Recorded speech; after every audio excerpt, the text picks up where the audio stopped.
약 57조 2천억 원. 한국 기업 역사상 단 한 번도 없었던 분기 실적입니다. 삼성전자가 해냈습니다. 그런데 이 숫자가 발표된 날 삼성전자 주가는 20만 원을 찍었다가 19만 4,200원으로 주저앉았습니다.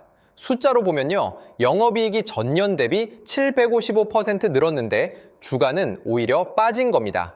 외국인은 올해 들어 70조 원을 팔았습니다. 도대체 누가 왜 이 주식을 팔고 있는 걸까요?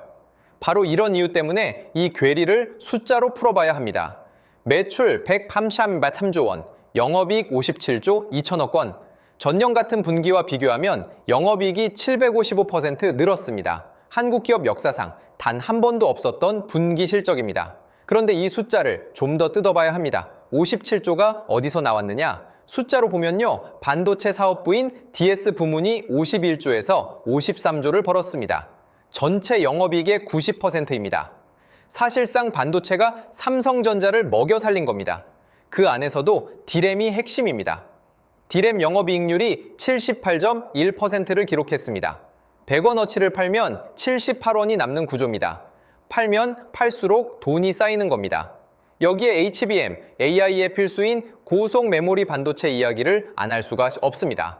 삼성전자는 올해 2월 12일 세계 최초로 HBM사 양산출에 성공했습니다. 대역폭이 초당 3.3TB, 이전 세대보다 2.7배 빠릅니다. 하지만 여기서 한 가지 짚어야 할 게 있습니다. HBM 시장 점유율입니다. 삼성전자가 27%에서 30%, SK하이닉스가 57%입니다.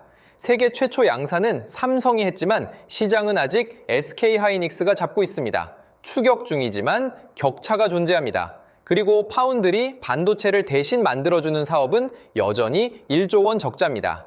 숫자로 보면요, 실적은 역대급이 맞습니다. 하지만 반도체 안에서의 포지션은 아직 1등이 아닙니다. 그러면 이 역대급 실적에도 주가가 빠진 이유 하나씩 풀어보겠습니다. 외국인 투자자들이 올해 들어 한국 주식시장에서 얼마를 팔았는지 아십니까? 70조 원입니다. 숫자로 보면요, 1월에 14조 5천억, 2월에 19조 9천억, 3월에 35조 6천억. 갈수록 속도가 빨라지고 있습니다. 그런데 이 70조의 내역을 보면 더 놀랍습니다. 삼성전자 한 종목에서만 42조 원이 빠졌습니다. 전체의 60%입니다. SK하이닉스에서 22조. 이 두 종목이 64조입니다. 외국인은 한국 시장 전체를 파는 게 아니라 삼성전자를 집중적으로 팔고 있는 겁니다. 외국인이 보유한 삼성전자 주식은 현재 28억 6천만 주, 2020년 이후 가장 낮은 수준입니다. 그러면 왜 파는 걸까요? 세 가지 원인이 있습니다. 첫째, 환율입니다. 원달러 환율이 1,510원대입니다. 환율이 이렇게 높으면 외국인 입장에서는 한국 주식을 사는 것 자체가 부담입니다. 원화 자산의 매력이 떨어지는 겁니다. 둘째, 지정학적 리스크입니다. 이란 전쟁 이슈에 트럼프 관세 데드라인까지 겹쳤습니다. 이런 불확실성이 커지면 외국인은 신흥국에서 돈을 빼는 게 교과서적인 행동입니다. 셋째, 선물 시장 구조입니다. 외국인의 선물 비중이 65%입니다. 선물로 지수를 눌러놓고 현물을 싸게 사들이는 전략이 가능한 구조입니다. 그런데 하나 주목할 변화가 있습니다. 4월 초에 외국인이 600억 원 소폭 순매수로 전환했습니다. 아직 의미 있는 전환인지 일시적 노이즈인지는 지켜봐야 합니다. 바로 이런 이유 때문에 실적이 아무리 좋아도 주가가 올라갈 수 없었던 겁니다. 외국인이 쏟아내는 물량을 개인 투자자가 전부 받아내고 있는 구조입니다. 그러면 지금 삼성전자는 어떤 위치에 있는 걸까요? 주가를 이익으로 나눈 값, PR이라는 게 있습니다. 이 숫자가 낮을수록 저평가라는 뜻인데요. 지금 삼성전자의 PER은 3배에서 6.5배 사이입니다. 역사적으로 최저 수준입니다. 숫자로 보면요, PER 10배만 적용해도 시가총액이 2천조 원이 됩니다. 지금 주가보다 80% 위입니다. 그런데 지금은 3배대에 머물고 있는 겁니다. 증권사들의 평균 전망, 컨센서스 목표가는 25만 원입니다. 현재가 19만 4,200건 대비 29% 높습니다. KB증권은 가장 공격적으로 36만 원을 제시했습니다. 시가총액으로 비교하면 더 극적입니다. 삼성전자는 글로벌 1위 엔비디아의 19%에 불과합니다. 연간 300조 원을 벌 수 있는 기업의 몸값이 엔비디아의 5분의 1도 안 되는 겁니다.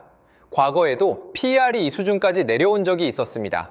2008년 금융위기, 2019년 반도체 다운사이클, 두 번 다 바닥을 찍고 반등했습니다. 물론 리스크도 있습니다. 원달러 환율이 1,510원대에서 안 내리면 외국인은 돌아오지 않습니다. AI의 필수인 고속 메모리 반도체, HBM 점유율도 SK하이닉스가 57%로 삼성의 2배입니다. 이 격차가 좁혀질지는 아직 불확실합니다. 바로 이런 이유 때문에 밸류에이션만 보면 역사적 저점인데 촉매가 아직 부족한 상황입니다. 그래서 앞으로의 실적이 중요합니다. 57조가 올해 가장 낮은 분기 실적이라면 어떻게 되는 걸까요? 증권사 전망을 보겠습니다. 2분기 70조, 3분기 97조, 4분기는 100조 원 돌파가 예상됩니다. 숫자로 보면요, 분기마다 실적이 계단식으로 올라가는 구조입니다. 연간으로 보면 노무라증권 242조 원에서 KB증권 327조 원까지 어디를 기준으로 잡아도 역대급입니다. 왜 이런 성장이 가능한 걸까요? AI 에이전트 시대가 열리고 있기 때문입니다. 학습용 서버에서 추론용 서버로 수요가 폭발하고 있고 추론 서버에는 메모리가 훨씬 더 많이 들어갑니다. 2028년까지 메모리는 만성 공급 부족 상태가 이어질 전망입니다. 바로 이런 이유 때문에 지금 삼성전자 주가는 과거를 보고 있고 실적은 미래를 보고 있습니다. 정리하겠습니다. 57조를 벌었습니다. 외국인은 70조를 팔았습니다. 이 두 숫자 사이에 삼성전자의 현재가 있습니다. 외국인 매도는 팩트입니다. 하지만 PER 세배대에서 연간 300조를 버는 기업도 역사에 칼세 없던 팩트입니다. 이 괴리는 반드시 좁혀집니다. 문제는 시기와 방향입니다. 숫자를 알고 기다리는 것과 모르고 기다리는 것은 다릅니다. 이 영상이 판단에 도움이 되셨다면 구독과 좋아요 부탁드립니다. 다음 영상에서 또 숫자로 찾아뵙겠습니다.